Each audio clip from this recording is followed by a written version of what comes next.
La séduction originelle. D'après la tragédie d'un siècle, L'humanité était encore au seuil de son histoire lorsque Satan entreprit de la séduire. Celui qui avait provoqué la rébellion dans le ciel désira ranger sous ses étendards les habitants de la terre et les associer à sa guerre contre le gouvernement de Dieu. Au temps de leur innocence et de leur obéissance à la loi de Dieu, Adam et Ève étaient parfaitement heureux. Et ce fait constituait un témoignage permanent contre l'affirmation de Lucifer, selon laquelle les lois de Dieu étaient oppressives et contraires au bien de ses créatures. En outre, jaloux de voir la magnifique demeure préparée à l'intention du couple primitif, il se dit: si je les sépare de Dieu et les subjugue, je pourrai entrer en possession de la terre et y établir mon empire en opposition à celui du Très-Haut. En se présentant sous son vrai jour, le tentateur eût été aussitôt repoussé, car Adam et Ève avaient été mis en garde contre ce dangereux adversaire. Aussi cacha-t-il son dessein afin d'atteindre son but plus sûrement. Opérant dans l'ombre et prenant pour intermédiaire le serpent, qui était alors une des créatures les plus ravissantes, il dit à Ève: Dieu a-t-il réellement dit: vous ne mangerez pas de tous les arbres du jardin? Genèse 3, verset 1. Si Ève s'était abstenue d'entrer en pourparler avec le serpent, elle eût été en sécurité. Mais elle engagea la conversation et tomba dans le piège. C'est là ce qui perd encore un grand nombre de gens qui se mettent à douter, qui discutent les volontés de Dieu et qui, au lieu d'accepter les commandements divins, adoptent des théories humaines masquant les pièges de Satan. La femme répondit au serpent: nous mangeons du fruit des arbres du jardin. Mais quant au fruit de l'arbre qui est au milieu du jardin, Dieu a dit: vous n'en mangerez point, et vous n'y toucherez point, de peur que vous ne mouriez. Genèse 3, versets 2 à 5. Alors le serpent dit à la femme: vous ne mourrez point, mais Dieu sait que le jour où vous en mangerez, vos yeux s'ouvriront et que vous serez comme des dieux, connaissant le bien et le mal. Genèse, chapitre 3, versets 2 à 5. Le séducteur affirma qu'ils seraient comme des dieux, doués d'une sagesse supérieure et accéderaient à une existence plus élevée.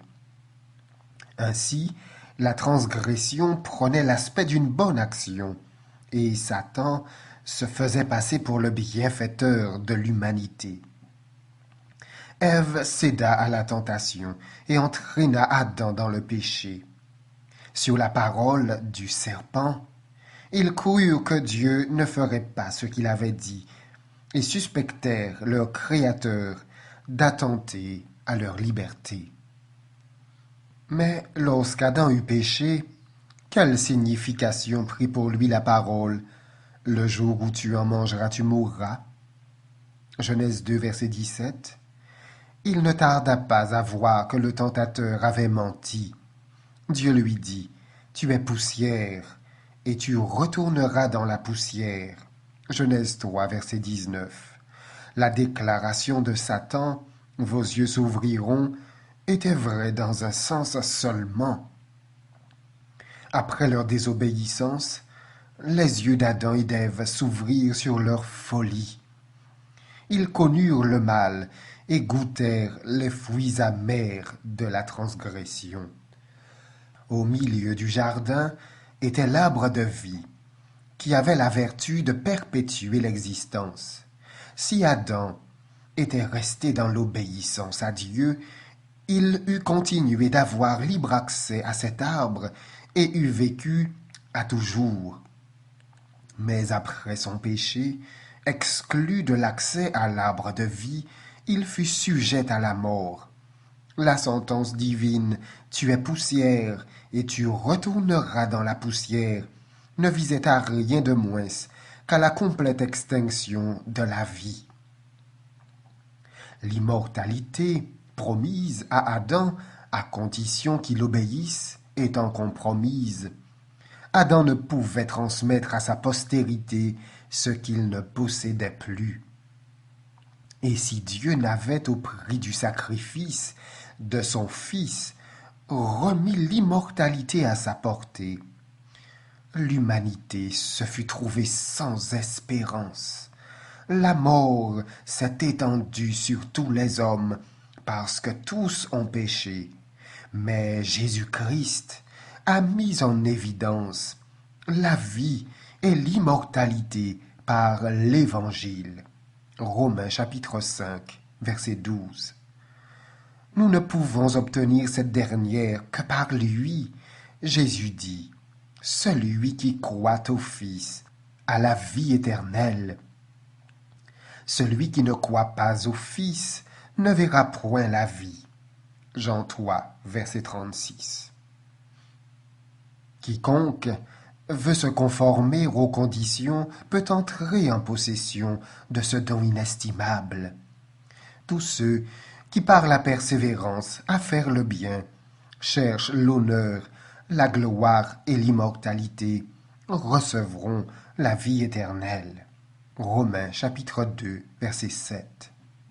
C'est le grand séducteur qui a promis à Adam la vie dans la désobéissance. La déclaration du serpent à Ève, « Vous ne mourrez certainement pas », fut le premier sermon sur l'immortalité naturelle de l'âme. Néanmoins, cette déclaration, qui ne repose que sur l'autorité de Satan, est répétée du haut des chairs chrétiennes et reçue par la plus grande partie de la famille humaine aussi avidement que par nos premiers parents. La parole divine, l'âme qui pêche, c'est celle qui mourra. Ézéchiel 18, verset 20, est devenue l'âme qui pêche ne mourra point, elle vivra éternellement. Il y a lieu d'être confondu de l'aberration qui porte les hommes à croire facilement aux paroles de Satan et à douter de celles de Dieu. Si après sa chute, l'homme avait eu libre accès à l'arbre de vie, il eût vécu à toujours et le péché eût été immortalisé, mais des chérubins armés d'une épée flamboyante gardèrent le chemin de l'arbre de vie. Genèse 3, verset 24. Nul membre de la famille d'Adam n'a pu franchir cette barrière pour aller cueillir ce fruit. Ainsi, aucun pécheur n'est immortel. Après la chute de l'homme, Satan ordonna à ses anges de veiller tout spécialement à répandre la doctrine de l'immortalité naturelle de l'âme. Cela fait, il devait amener les hommes à la conclusion que les méchants étaient condamnés à subir des souffrances éternelles.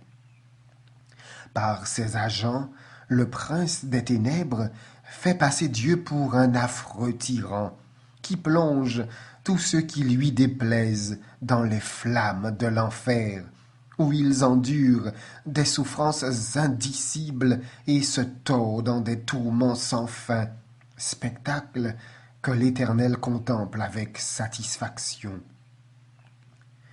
C'est ainsi que le grand ennemi prête ses attributs sataniques et sa cruauté au Créateur et bienfaiteur de l'humanité qui est amour. Jusqu'à l'apparition du péché, tout ce que Dieu a créé était pur, saint et beau. Mais Satan, après avoir entraîné l'homme dans le péché, cherche à le détruire. Après s'être assuré de ses victimes, il exulte de les voir malheureuses. Si cela lui était permis, si Dieu ne s'interposait, il prendrait la famille humaine tout entière dans ses filets, et nul enfant d'Adam n'échapperait. Comme il a séduit nos premiers parents, Satan s'efforce aujourd'hui de séduire les humains en ébranlant leur confiance en Dieu et en les poussant à douter de la sagesse de son gouvernement et de la justice de ses lois. Pour justifier leur malignité et leur révolte, le grand séducteur et ses émissaires représentent Dieu comme étant pire qu'eux-mêmes. En prêtant sa terrible cruauté à notre Père céleste, l'ennemi veut donner l'impression qu'on a eu tort de l'expulser du ciel pour n'avoir pas consenti à se soumettre à l'injustice. En faisant croire aux hommes qu'ils jouiront sous son aimable sceptre d'une liberté contrastante avec l'esclavage enduré sous les austères décrets de Jéhovah, il réussit à les détourner de leur soumission envers Dieu. Quoi de plus propre à révolter nos sentiments de bonté, de miséricorde et de justice que la doctrine selon laquelle les impénitents seront tourmentés à cause des péchés d'une courte existence dans le feu et dans le soufre d'un enfer qui durera aussi longtemps que Dieu lui-même. Pourtant, ce dogme a été généralement enseigné et se trouve encore dans le credo d'une portion considérable de la chrétienté. Un savant docteur en théologie a écrit « La vue des tourments de l'enfer couronnera à jamais la félicité des saints. En voyant des êtres de la même nature qu'eux, et nés dans les mêmes circonstances, plongés dans de telles souffrances alors qu'eux-mêmes sont les objets d'un sort aussi différent, ils comprendront mieux le bonheur dont ils jouissent. » Un autre a déclaré « Pendant que le décret de réprobation s'exécutera éternellement sur les objets de la colère de Dieu, la fumée de leur tourment montera sans cesse en présence des objets de sa miséricorde, qui, au lieu de prendre en pitié ces misérables, diront « Amen, Alléluia, loué soit le Seigneur ». Où de tels enseignements se lisent-ils dans la parole de Dieu? Les rachetés, une fois dans la gloire, perdraient-ils tout sentiment de compassion et même d'humanité? Ces vertus y feraient-elles place à un froid stoïcisme ou à la cruauté des sauvages? Non, tel n'est pas l'enseignement de la Bible. Ceux qui ont écrit ce qu'on vient de lire peuvent être des savants et même des hommes honnêtes. Ils n'en sont pas moins séduits par les sophismes de Satan, qui les poussent à fausser certaines expressions énergiques des Écritures, auxquelles il attribue une amertume et une malignité qu'il tire de son propre fond, mais non de celui de notre Créateur. « Je suis vivant, dit le Seigneur l'Éternel, ce que je désire. Ce n'est pas que le méchant meure, c'est qu'il change de conduite et qu'il vive. Oh, revenez de votre mauvaise voie, et pourquoi mourriez-vous, maison d'Israël » Ézéchiel 33, verset 21. Quel avantage Dieu retirerait-il de ce que nous admettions qu'il trouve ses délices dans les tortures incessantes des méchants, qu'ils jouissent des gémissements, des cris de douleur et des imprécations des créatures qu'il retient dans les flammes de l'enfer? Ces cris atroces seraient-ils une musique pour les oreilles de l'amour infini? On prétend qu'en infligeant aux pécheurs des tourments éternels, Dieu montre son horreur du péché qui a troublé la paix et l'ordre de l'univers. quel affreux blasphème, comme si l'horreur de Dieu pour le péché justifiait la perpétuation du mal. En effet, exaspérés par le désespoir, les malheureux réprouvés exhaleraient leur fureur en malédiction et en outrage qui augmenteraient constamment leur culpabilité. Non, ce n'est pas rehausser la gloire de Dieu que de perpétuer et d'aggraver le péché pendant les siècles éternels. Il est impossible à l'esprit humain d'évaluer le mal accompli par l'hérésie des tourments éternels. La religion des Écritures, toute d'amour, de bonté et de compassion, s'y trouve enténébrée de superstition et de râpée d'épouvante. Quand on considère sous quel faux jour Satan a présenté le caractère de Dieu, y a-t-il lieu de s'étonner que notre miséricordieux Créateur soit craint, redouté et même haï? Les idées terrifiantes répandues du haut de la chair au sujet de la divinité ont fait des milliers, que dis-je, des millions de sceptiques et d'incrédules. Le dogme des tourments éternels est l'une des fausses doctrines qui constitue le vin des abominations de Babylone, dont celle-ci a abreuvé toutes les nations. Voyez Apocalypse 14, verset 8 et 17, verset 2. Que des ministres du Christ aient pu adopter cette hérésie et la proclamer dans les temples chrétiens est un véritable mystère. Ils l'ont reçu de Rome, tout comme son faux jour de repos. Il est vrai qu'elle a été enseignée par des hommes éminents en science et en piété, mais la vérité sur ce sujet ne leur étant point parvenue comme à nous, ils n'étaient responsables que de la lumière qui brillait de leur temps, tandis que nous devons répondre de celle qui éclaire le nôtre. Si nous nous détournons du témoignage de la parole de Dieu pour suivre de fausses doctrines, simplement parce que nos pères les ont enseignées, nous tombons sous la condamnation de Babylone et nous buvons le vin de ses abominations. De nombreuses personnes que révolte la doctrine des tourments éternels versent dans l'erreur opposée. Elles croient que l'âme est immortelle, mais comme la Bible enseigne que Dieu est amour et compassion, elles ne peuvent croire qu'il abandonne ses créatures à un feu éternel, et elles ne trouvent d'autre alternative que l'hypothèse agréable du salut final de tous les hommes. Elles considèrent les menaces des Écritures comme destinées à effrayer les gens, pour les pousser à l'obéissance, et prétendent que Dieu n'a jamais eu l'intention de leur donner suite. Ainsi, le pécheur pourrait méconnaître la loi divine et vivre dans le mal sans s'aliéner la faveur divine. Cette doctrine qui abuse de la bonté de Dieu et ignore sa justice est agréable au cœur charnel et enhardit le méchant dans son iniquité.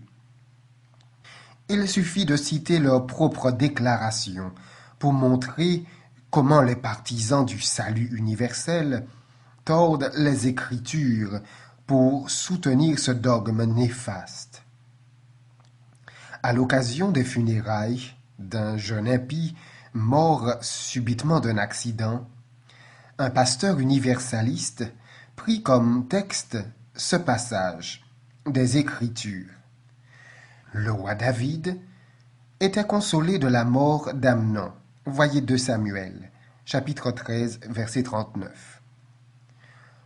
On me demande fréquemment, dit l'orateur, ce qu'il adviendra des impies qui quittent ce monde, soit en état d'ivresse, soit avec les taches écarlates du crime sur leurs vêtements, ou bien encore, comme ce jeune homme, sans avoir jamais fait profession de piété et sans aucune vie religieuse. Adressons-nous aux Écritures. elles résoudront ce redoutable problème. Amnon était un grand pécheur. Il avait été tué en état d'ivresse et d'impénitence. David, son père, étant un prophète de Dieu, devait savoir si Amnon serait heureux ou malheureux dans l'autre monde. Quelle fut l'expression des sentiments de son cœur?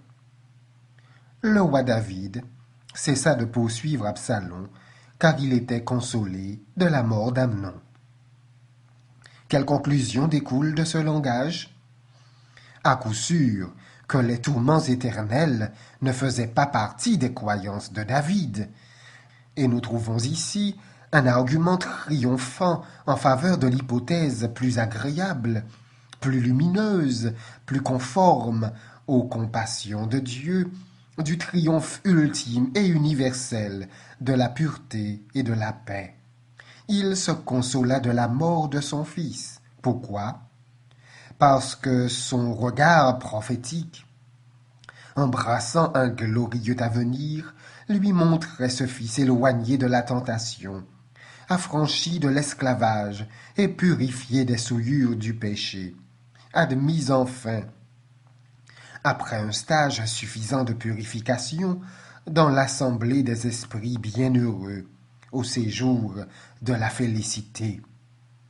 L'unique consolation du roi était qu'après avoir quitté l'état actuel de péché et de souffrance, son fils chéri se trouvait là où les effluves les plus puissantes de l'esprit passaient sur son âme enténébrée, où son esprit s'ouvrait à la sagesse céleste et au doux transport de l'amour divin, le préparant ainsi, grâce à une nature sanctifiée, à jouir du repos et de la gloire de l'héritage éternel. Nous voulons dire par là que le salut ne dépend aucunement de ce que l'on peut faire en cette vie, qu'il s'agisse d'un changement du cœur, de la foi ou d'une profession de religion. C'est ainsi qu'un soi-disant ministre de Jésus-Christ réitère le mensonge du serpent en Éden. Vous ne mourrez point. Le jour où vous en mangerez, vos yeux s'ouvriront et vous serez comme des dieux. Il déclare qu'après la mort, le pire des pécheurs, le meurtrier, le voleur et l'adultère se préparent à entrer dans le séjour de la félicité. D'où ce prédicateur, habile à pervertir les Écritures, tire-t-il cette conclusion? D'une phrase exprimant la soumission de David aux dispensations de la providence. Le roi David cessa de poursuivre Absalom, car il était consolé de la mort d'Amnon. L'acuité de son chagrin s'étant atténuée avec le temps, ses pensées s'étaient reportées de son fils mort sur son fils vivant, qui s'était exilé pour éviter le juste châtiment de son crime. Et c'est par ce texte qu'on prétend prouver que l'ivrogne et incestueux Amnon fut aussitôt après sa mort transporté dans les demeures de la félicité, pour y être purifié et rendu propre à vivre dans la société des anges qui n'ont jamais péché. C'est là certes une fable agréable, propre à rassurer et à satisfaire le cœur mondain, mais c'est la doctrine de Satan, et il l'a fait servir à ses desseins. Faut-il s'étonner qu'avec de tels enseignements l'iniquité aille en augmentant? La méthode de ce faux docteur n'est qu'un spécimen du procédé utilisé par beaucoup d'autres. On sépare une déclaration des Écritures de son contexte qui montrerait dans bien des cas qu'elle a un sens tout autre que celui qu'on lui prête. Avec ce passage isolé et falsifié, on établit une doctrine qui, loin d'avoir une base scripturaire, est contredite par la déclaration positive selon laquelle aucun ivrogne ne verra le royaume de Dieu. Voyez 1 Corinthiens 6, verset 10. C'est ainsi que les sceptiques et les incrédules tournent la vérité en mensonge, et que des foules, séduites et doucement bercées, s'endorment dans une fausse sécurité. S'il était vrai qu'à l'heure suprême, toutes les âmes vont directement au ciel, il y aurait lieu de désirer la mort plutôt que la vie. Aussi cette croyance en a-t-elle poussé plusieurs à mettre fin à leur existence. Qu'y a-t-il de plus simple pour un être plongé dans le désespoir, par les difficultés, l'affliction ou les revers, que de rompre le fil ténu de ses jours, pour s'élancer dans la félicité du monde éternel? Dans sa parole, Dieu affirme qu'il punira les transgresseurs de sa loi. Ceux qui s'imaginent que Dieu est trop miséricordieux pour exécuter sa justice sur les pécheurs n'ont qu'à porter les regards sur la croix du calvaire. La mort de l'immaculé Fils de Dieu affirme que le salaire du péché, c'est la mort, et que toute transgression de la loi de Dieu recevra sa juste rétribution. Voyez l'être sans péché, écrasé sous la culpabilité du monde. La face de son Père se voile, son cœur se brise, il expire. Ce grand sacrifice fut consenti pour racheter l'homme perdu. En conséquence, toute âme qui refuse la propitiation acquise à un tel prix doit porter la culpabilité et le châtiment de sa transgression. Considérons maintenant l'enseignement des Écritures touchant le sort des impies et des impénitents, que l'universalisme place au ciel avec les anges et les bienheureux. À celui qui a soif, je donnerai de la source de l'eau de la vie gratuitement. Apocalypse 21, verset 6. Cette promesse n'est que pour celui qui a soif. Seuls ceux qui sont altérés de l'eau de la vie et qui sont disposés à tout sacrifier pour l'obtenir en seront pourvus. Celui qui vaincra héritera ces choses. Je serai son Dieu et il sera mon fils. Apocalypse 21, verset 7. Dieu nous dit, par le prophète Isaïe, « Dites que le juste prospérera. Malheur au méchant, il sera dans l'infortune, car il recueillera le produit de ses mains. » Ésaïe 3, versets 10 et 11. Quoique le pécheur fasse 100 fois le mal, et qu'il y persévère longtemps, je sais aussi que le bonheur est pour ceux qui craignent Dieu, parce qu'ils ont de la crainte devant lui. Mais le bonheur n'est pas pour le méchant. Ecclésiaste 8, versets 12 et 13. Et Paul déclare que le méchant s'amasse un trésor de colère pour le jour de la colère et de la manifestation du juste jugement de Dieu, qui rendra à chacun selon ses œuvres, tribulation et angoisse sur toute âme d'homme qui fait le mal. Romains 2, versets 5, versets 6 et 9. Aucun impudique ou impur ou cupide, c'est-à-dire idolâtre, n'a d'héritage dans le royaume de Christ et de Dieu. Éphésiens 5, verset 5. Recherchez la paix avec tous et la sanctification, sans laquelle personne ne verra le Seigneur. Hébreux 12, verset 14. Heureux ceux qui lavent leurs robes afin d'avoir droit à l'arbre de vie et d'entrer par les portes dans la ville. Dehors les chiens, les enchanteurs, les impudiques, les meurtriers, les idolâtres et quiconque aime et pratique le mensonge. Apocalypse 22, versets 14 et 15. Dieu a ainsi décrit son caractère et sa manière d'agir envers le péché.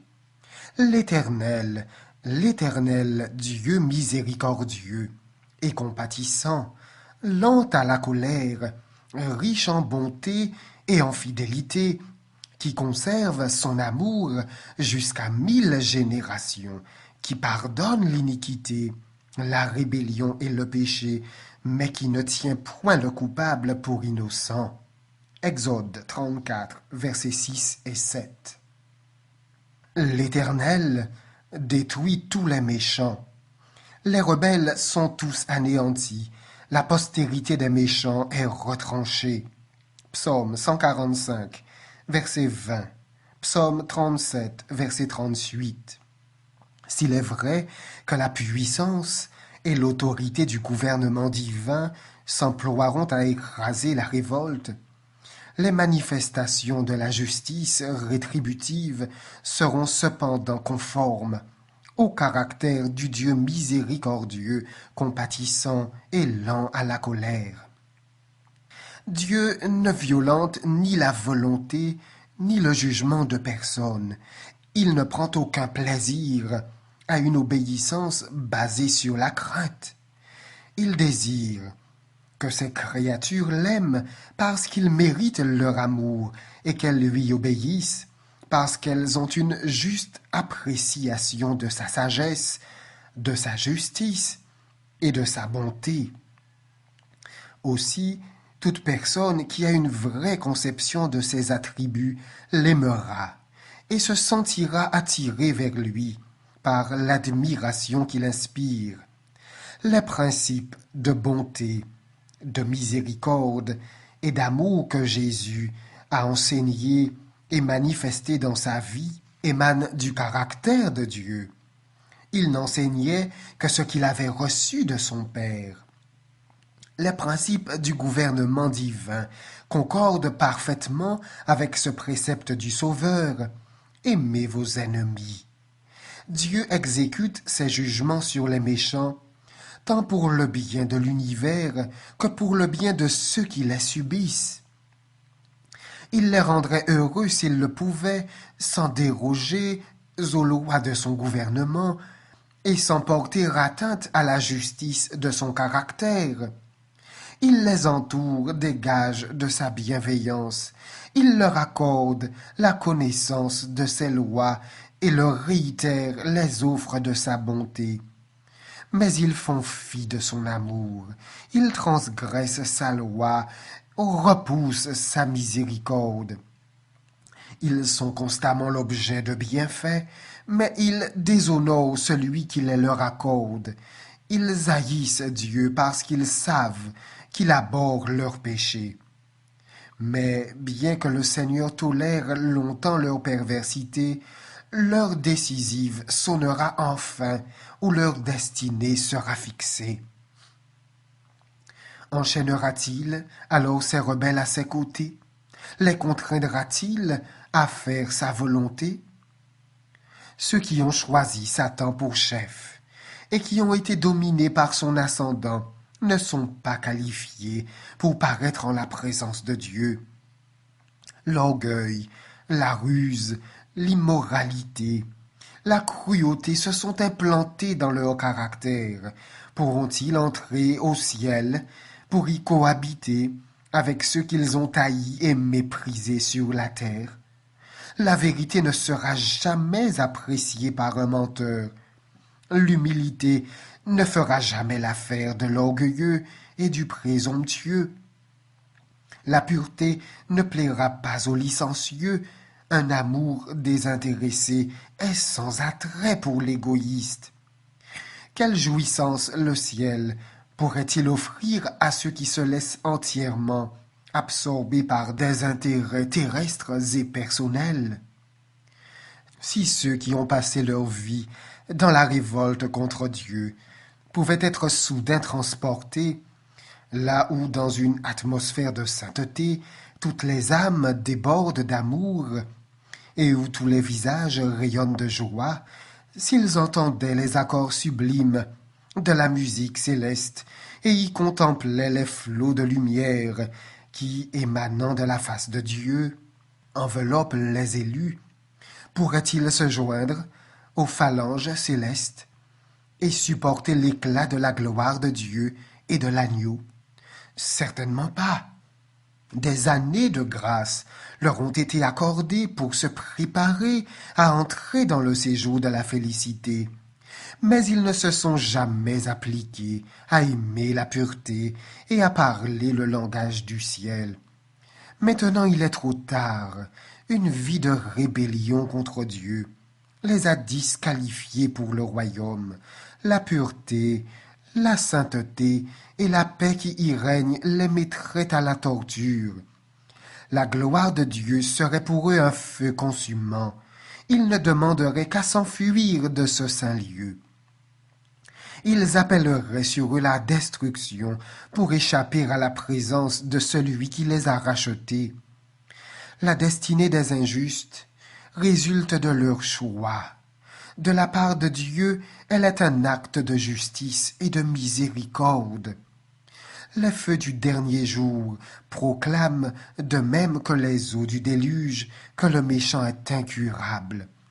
Il n'a aucune envie de se soumettre à Dieu. Il s'est entraîné à la révolte, et au terme de sa vie, il est trop tard pour changer le courant de ses pensées, pour passer du péché à l'obéissance, de la haine à l'amour. Dieu a épargné la vie de Caïn pour nous donner un aperçu de ce qu'il adviendrait si le pécheur pouvait perpétuer une vie d'iniquités effrénées. Par l'influence des enseignements et de l'exemple de Caïn, des multitudes de ses descendants furent détournés du bon chemin, au point que toutes les pensées de leur cœur se portaient chaque jour uniquement vers le mal. La terre était corrompue devant Dieu, la terre était pleine de violence. Genèse 6, versets 5 et 11. C'est par miséricorde que Dieu fit périr les impies au jour de Noé. C'est encore par miséricorde qu'il supprima les habitants de Sodome. Grâce à la puissance séductrice de Satan, les blasphémateurs s'attirent la sympathie et l'admiration de leurs semblables et les entraînent au mal. C'est ce qui eut lieu au jour de Caïn et de Noé, ainsi qu'au temps d'Abraham et de Lot.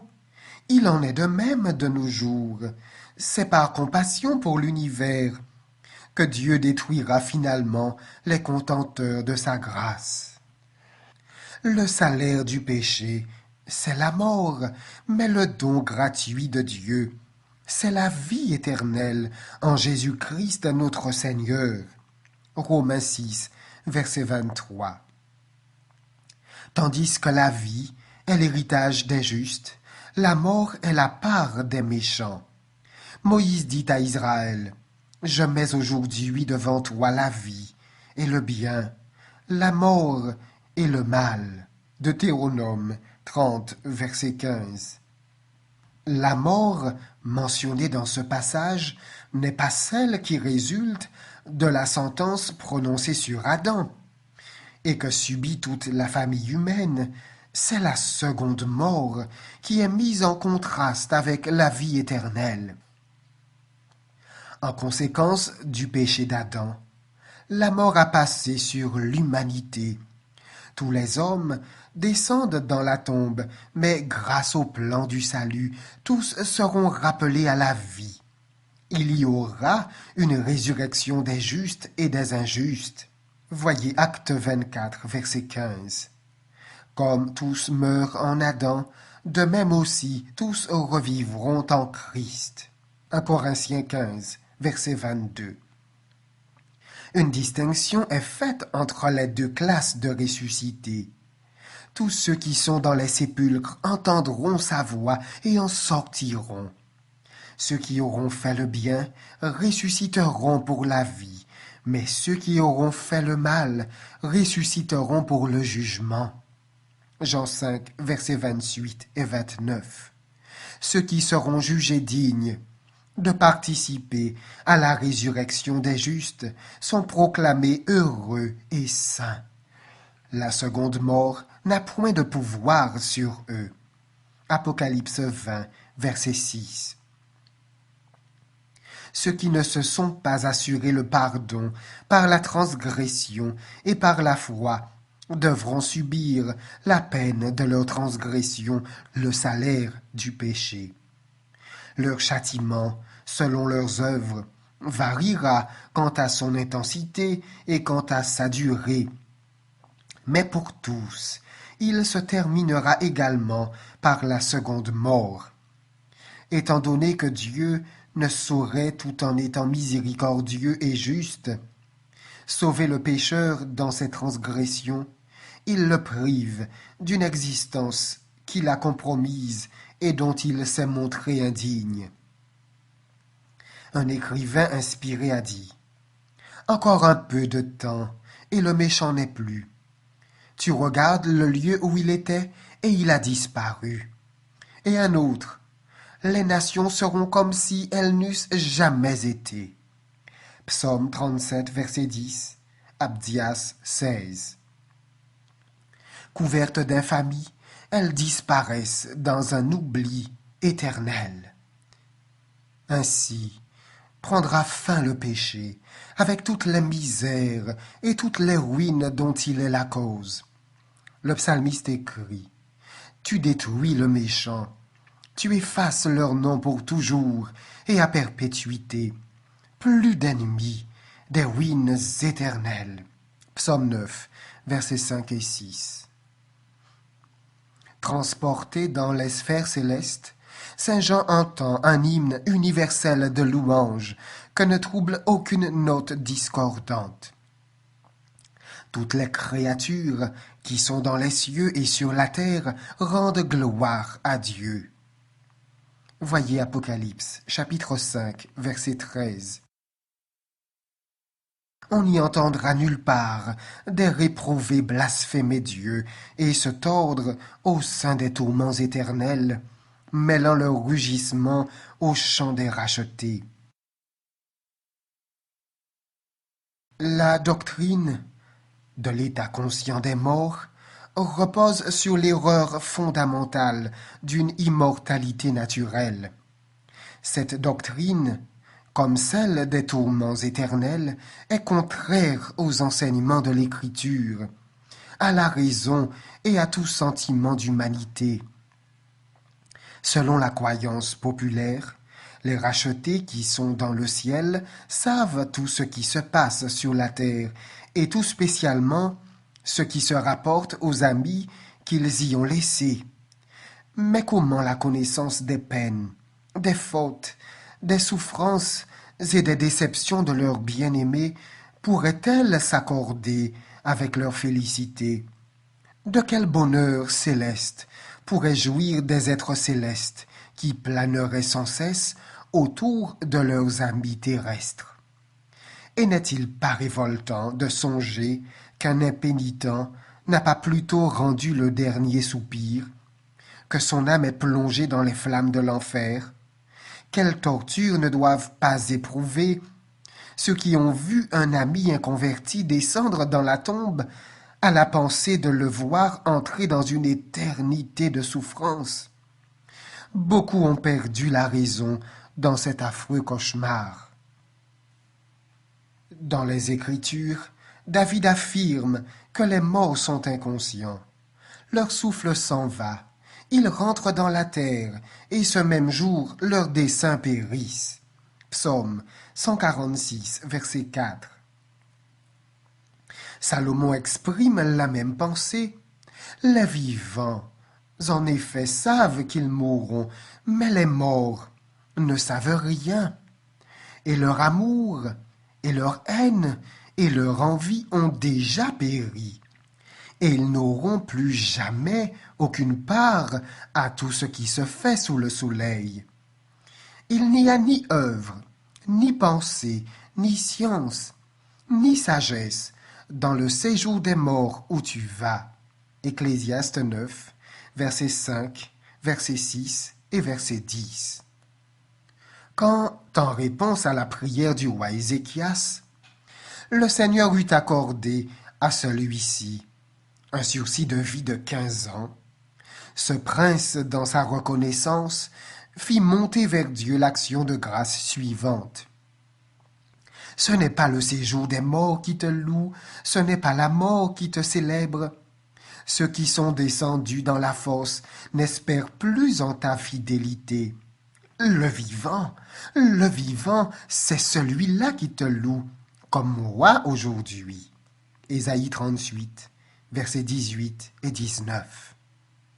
La théologie populaire nous présente les justes morts comme étant au ciel, au sein de la félicité, louant Dieu de leurs bouches immortelles, mais Ézéchias n'entrevoyait pas d'aussi glorieuse perspective à l'idée de la mort.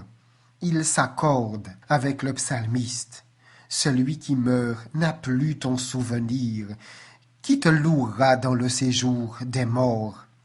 Ce ne sont pas les morts qui célèbrent l'Éternel, ce n'est aucun de ceux qui descendent dans le lieu du silence. Psaume 6, verset 6, Psaume 115, verset 17. Le jour de la Pentecôte, Pierre affirme que le patriarche David est mort, qu'il a été enseveli et que son sépulcre existe encore aujourd'hui parmi nous. Car David, ajoute-t-il, n'est point monté au ciel. Actes, chapitre 2, versets 29 et 34. Le fait que David restera dans le tombeau jusqu'à la résurrection prouve que les justes ne montent pas au ciel au moment de leur mort. Ce n'est que par la résurrection et en vertu de la résurrection de Jésus-Christ que David pourra un jour s'asseoir à la droite de Dieu. Et Paul dit, « Si les morts ne ressuscitent point, Christ non plus n'est pas ressuscité, et si Christ n'est pas ressuscité, votre foi est vaine. Vous êtes encore dans vos péchés, et par conséquent aussi, ceux qui sont morts en Christ sont perdus. » 1 Corinthiens 15, versets 16 à 18.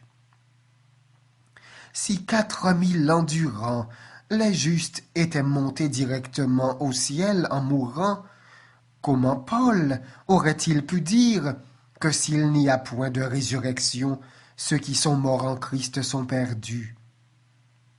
Le martyr Tyndale s'exprime comme suit au sujet de l'état des morts. Je confesse ouvertement que je ne suis pas persuadé qu'il soit en possession de la gloire complète dont jouissent le Christ et les anges de Dieu. Cela n'est pas pour moi un article de foi, car si tel était le cas, la prédication de la résurrection de la chair serait une chose vaine. Je cite Tyndale, Préface to New Testament. La résurrection ne serait pas nécessaire. Or, il est indéniable que l'espérance de l'entrée dans la félicité, au moment de la mort, a fait tomber dans un oubli presque complet la doctrine de la résurrection. Adam Clarke constatait comme suite cette tendance. Les chrétiens primitifs attachaient beaucoup plus d'importance à la résurrection des morts que les modernes. Pourquoi cela? Les apôtres l'avançaient constamment, et c'est par elles qu'ils excitaient les disciples du Christ à la diligence, à l'obéissance et à la joie. De nos jours, leurs successeurs la mentionnent rarement.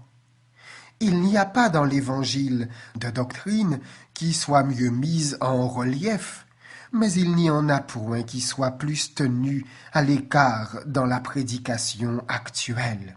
Je cite Commentary on the New Testament, volume 2, 1 Corinthiens 15, paragraphe 3. On a persévéré dans cette voie, au point qu'aujourd'hui, la glorieuse vérité de la résurrection est presque entièrement négligée par le monde chrétien. C'est ainsi qu'un auteur religieux très en vue écrit sur 1 Thessaloniciens 4, versets 13 à 18. Pour les fins pratiques de la consolation, la doctrine de l'heureuse immortalité des justes tient lieu pour nous de la doctrine douteuse du retour du Seigneur. Pour nous, c'est à la mort que Jésus revient. C'est elle que nous devons attendre, et c'est sur elle que nous devons veiller. Les morts sont déjà entrés dans la gloire. Ils n'attendent pas la trompette du jugement pour entrer dans la félicité. Au moment de quitter ses disciples, le Sauveur ne leur déclara pas qu'ils iraient bientôt le rejoindre. « Je vais vous préparer une place, leur dit-il, et lorsque je m'en serai allé et que je vous aurai préparé une place, je reviendrai et je vous prendrai avec moi. » Jean 14, versets 2 et 3. Et Paul ajoute, « Le Seigneur lui-même a un signal à donner à la voix d'un archange et au son de la trompette de Dieu, descendra du ciel, et les morts en Christ ressusciteront premièrement. Ensuite, nous, les vivants, qui serons restés, nous serons tous ensemble enlevés avec eux sur des nuées à la rencontre du Seigneur dans les airs.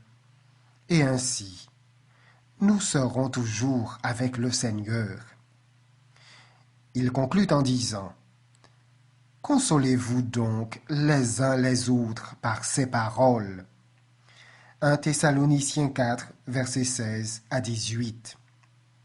Quel contraste entre ces paroles apostoliques et celles du pasteur universaliste que nous avons cité. Ce dernier consolait des parents affligés en leur disant que, si grand pécheur que l'on ait été sur la terre, dès qu'on a rendu le dernier soupir, on est reçu dans la compagnie des anges. Paul, au contraire, attire l'attention des croyants sur le prochain retour du Seigneur, alors que les chaînes de la tombe seront rompues et que les morts en Christ ressusciteront pour la vie éternelle. Avant que quiconque puisse entrer dans la félicité, il faut que le cas de chacun ait été examiné, que le caractère et les actes de tous les humains aient subi l'inspection divine. Tous seront jugés d'après ce qui est écrit dans les livres et recevront une récompense correspondant à leurs œuvres. Ce jugement n'a pas lieu à la mort. Notez les paroles de Paul. Il a fixé un jour où il jugera le monde selon la justice, par l'homme qu'il a désigné, ce dont il a donné à tous une preuve certaine en le ressuscitant des morts. Je cite Acte 17, verset 31. L'apôtre déclare positivement ici qu'un jour, alors encore futur, a été fixé pour le jugement du monde. Jude parle de la même époque en ces termes. Il a réservé pour le jugement du grand jour, enchaînés éternellement par les ténèbres, les anges qui n'ont pas gardé leur dignité, mais qui ont abandonné leur propre demeure. Il cite plus loin ces paroles d'Enoch. « Voici le Seigneur est venu avec ses saintes myriades pour exercer un jugement contre tous. » Jude 6, 14 et 15. Jean, de son côté, vit les morts, les grands et les petits, qui se tenaient devant le trône. Des livres furent ouverts, et les morts furent jugés selon leurs œuvres, d'après ce qui était écrit dans ces livres. Apocalypse 20, verset 12. Mais si les morts jouissent déjà du bonheur parfait, ou se tordent dans les flammes de l'enfer, à quoi sert le jugement à venir? Les enseignements de la parole de Dieu sur ces points importants ne sont ni obscurs ni contradictoires. N'importe qui peut les comprendre. Et quel est l'esprit non prévenu qui voit la moindre parcelle de justice ou de bon sens dans la théorie populaire? Est-ce que les justes, une fois leur cas examiné par le grand juge, recevront cet éloge? C'est bien bon et fidèle serviteur, entre dans la joie de ton maître, alors qu'ils auront déjà peut-être passé des siècles en sa présence. Les méchants sont-ils tirés de leur lieu de tourment pour entendre de la bouche du juge de toute la terre cette sentence? Retirez-vous de moi, maudits, allez dans le feu éternel. Matthieu 25, versets 21 et 41. Sinistre plaisanterie, honte démentie, infligée à la sagesse et à la justice de Dieu. La théorie de l'immortalité de l'âme est un des emprunts que Rome a fait au paganisme pour l'incorporer à la foi chrétienne.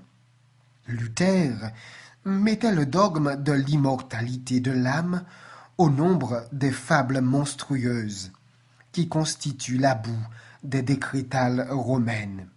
Et je cite ici Pétavel Leaf, Le problème de l'immortalité, tome 2, page 78. Commentant les paroles de l'Ecclésiaste, selon lesquelles les morts ne savent rien, le réformateur écrivait « Nouveau passage, établissant que les morts ne sentent rien. Il n'y a là ni devoir, ni science, ni connaissance, ni sagesse. Salomon estime que les morts dorment et ne sentent rien. Les morts ne tiennent compte ni des jours, ni des années, mais à leur réveil, ils croient avoir dormi à peine une minute. » Je cite Luther's Work, livre 5, page 1535. On ne voit nulle part dans les saints livres que les justes reçoivent leur récompense et les méchants leur châtiment au moment de la mort. On ne trouve dans les patriarches et les prophètes aucune affirmation de ce genre. Jésus-Christ et les apôtres n'y ont pas fait la moindre allusion. L'Écriture enseigne positivement que les morts ne montent pas directement au ciel, mais qu'ils sont plongés dans le sommeil jusqu'à la résurrection. Voyez 1 Thessaloniciens, chapitre 4, versets 14 à 16. Au moment même où le cordon d'argent se détache et où le vase d'or se brise, voyez Ecclésiaste 12, versets 7 à 9, les pensées de l'homme périssent. Ceux qui descendent dans la tombe sont silencieux. Ils ne savent rien de ce qui se passe sous le soleil. Heureux repos pour les justes lassés. Le temps, court ou long, n'est désormais qu'un instant pour eux. Ils dorment. La trompette de Dieu les appellera à une heureuse immortalité. La trompette sonnera, et les morts ressusciteront incorruptibles. Car il faut que ce corps corruptible revête l'incorruptibilité et que ce corps mortel revête l'immortalité. Lorsque ce corps corruptible aura revêtu l'incorruptibilité et que ce corps mortel aura revêtu l'immortalité, alors s'accomplira la parole qui est écrite. La mort a été engloutie dans la victoire.